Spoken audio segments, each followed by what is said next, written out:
accepted.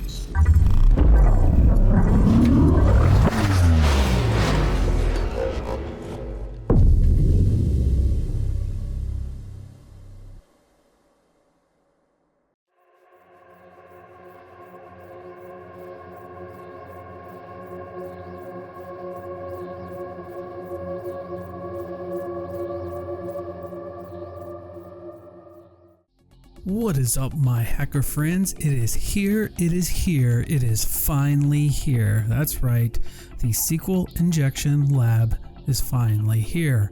I've spent a lot of time working on this, and I've actually gone through several iterations, and I finally have come on this final version.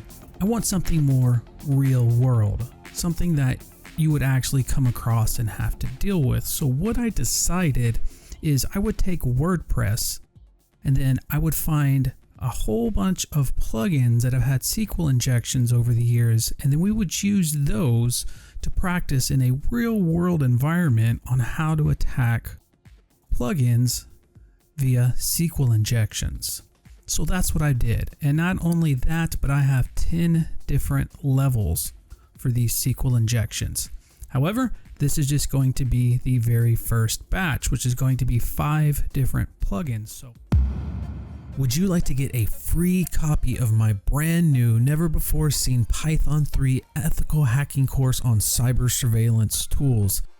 In this course, I have over 4 hours of content where I show you how to monitor all keystrokes, how to capture clipboard data, how to record the microphone, and how to log all monitor screenshots in both Windows and Linux using Python 3.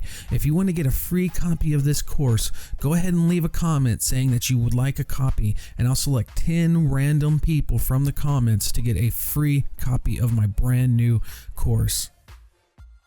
I'm going to show you today how to install WordPress on your Kali Linux server so you can test this out and practice this lab on your own. I was going to do a virtual machine, but I decided that's just way too big of a download. We could do this much easier by just downloading the plugins into WordPress, and you would be ready to rock in a matter of seconds. So in this video, I'm going to show you how to install WordPress on your Kali Linux system and install the proper plugins that have these SQL injections for you to test out your skills. So let's get started. Alright, so the first thing you're going to need to do is just go ahead and download the current version of WordPress. So I'm going to fire up my web browser, and I'm going to go ahead and launch a command prompt.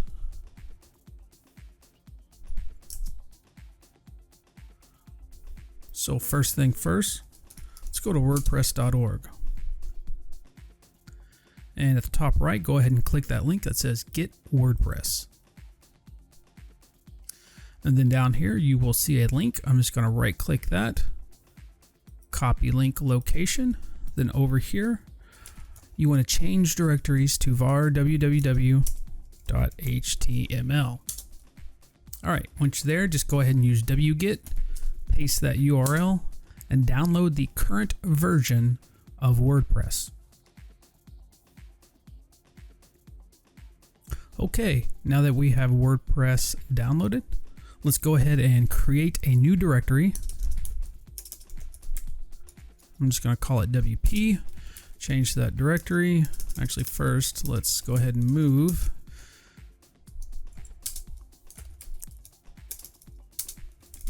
All right, so we have our downloaded WordPress tar file. Let's go ahead and decompress it.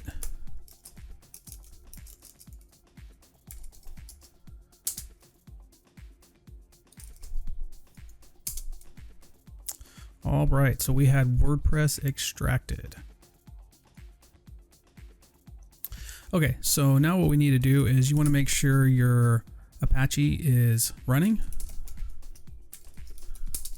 So go ahead and type service Apache 2 start, and you're also going to need MySQL. So go ahead and start up MySQL. All right, perfect. So now we're going to change to the WordPress directory, and on our system, let's go ahead and see if things are working.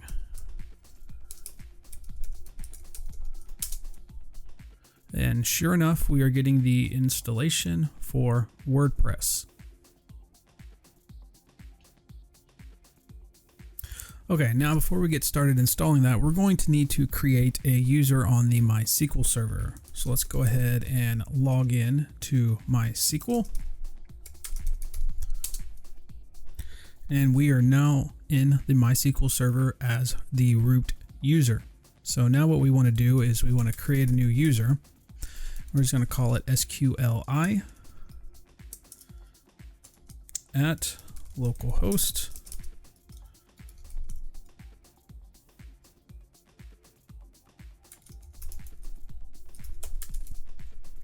Identified by and the password. And again, I'll just use SQLi for simplicity. Make sure you put a semicolon on the end there, and there we go. We have a new user created in the MySQL server named SQLi with the password SQLi. All right, now what we want to do is go ahead and create a database for our WordPress server. So go ahead and type create database. We're just going to call it WP and hit enter. So now we have a database named WP. Now, before we continue, we now need to add the user SQLi and give it permissions to the WP database. So let's go ahead and do that now. So you'll type grant all privileges. I've been drinking, so I gotta go a little slow here.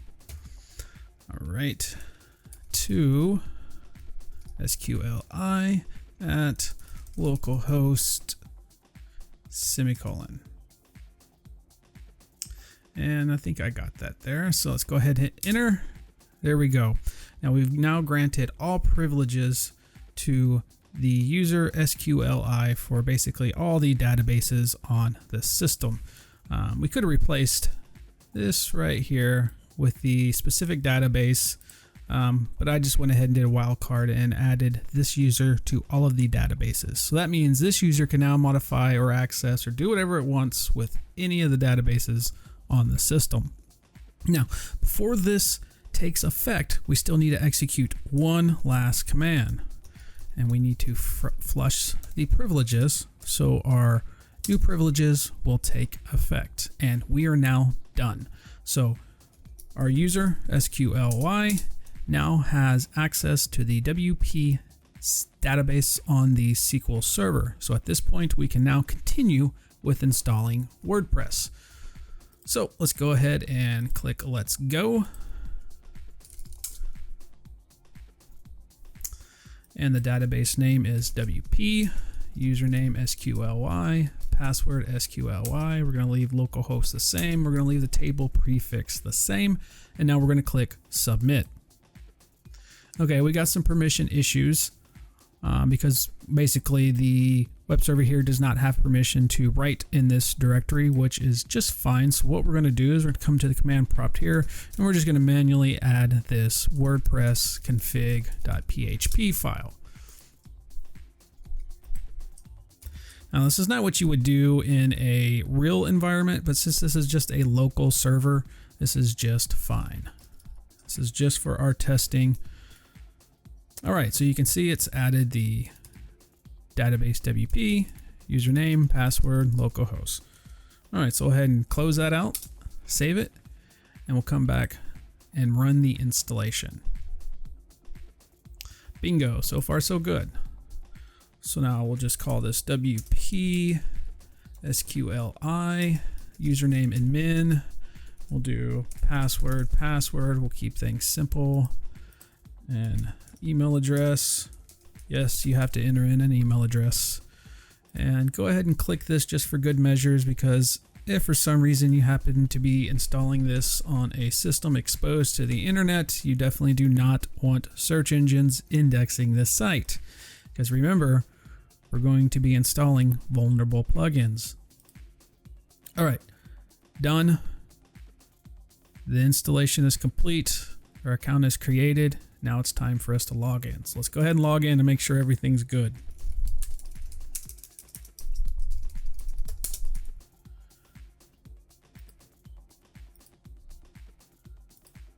Bingo, bango, we are ready to rock with our WordPress installation. And here we go. So it's up and running and all is good, but we're not done yet, because now all we have done is just installed a basic version of WordPress. And what we need to do now is install our vulnerable plugins so you can try to hack them via SQL injections. All right, so let's get back to our command prompt, and actually let's open up our file explorer here and go to your var www html, and right here I have this plugins-1 zip file.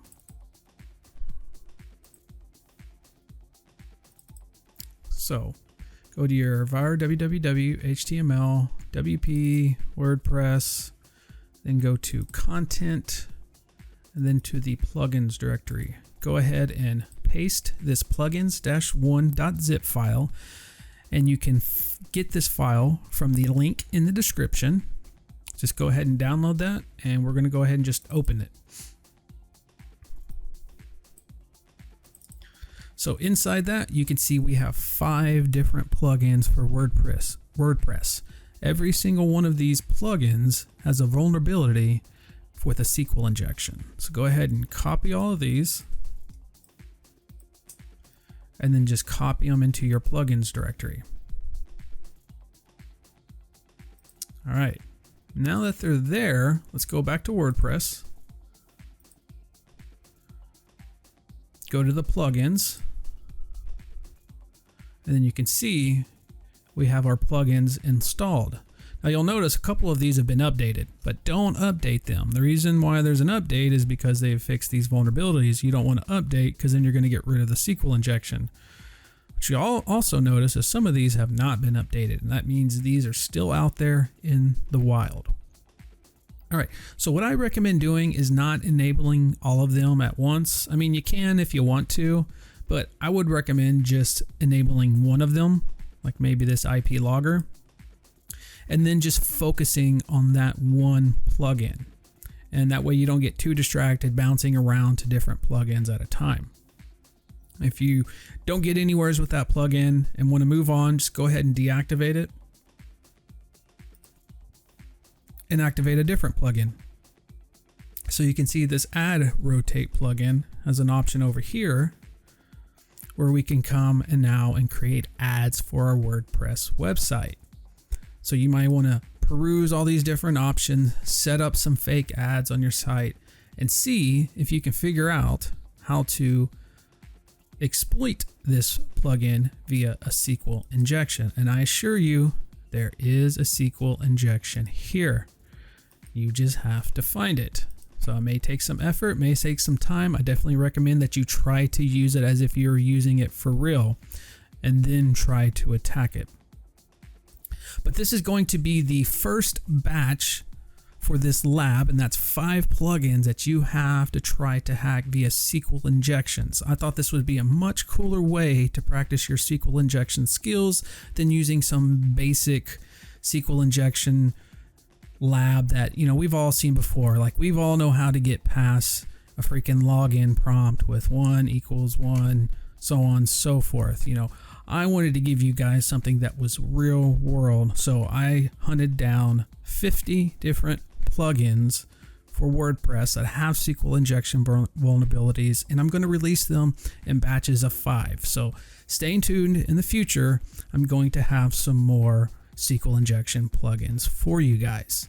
Alright guys, that's going to do it for today. If you like this video, please give me a thumbs up. If you have not subscribed, go ahead, click that subscribe button and tap that bell. And remember, I will see you on the other side. Login accepted.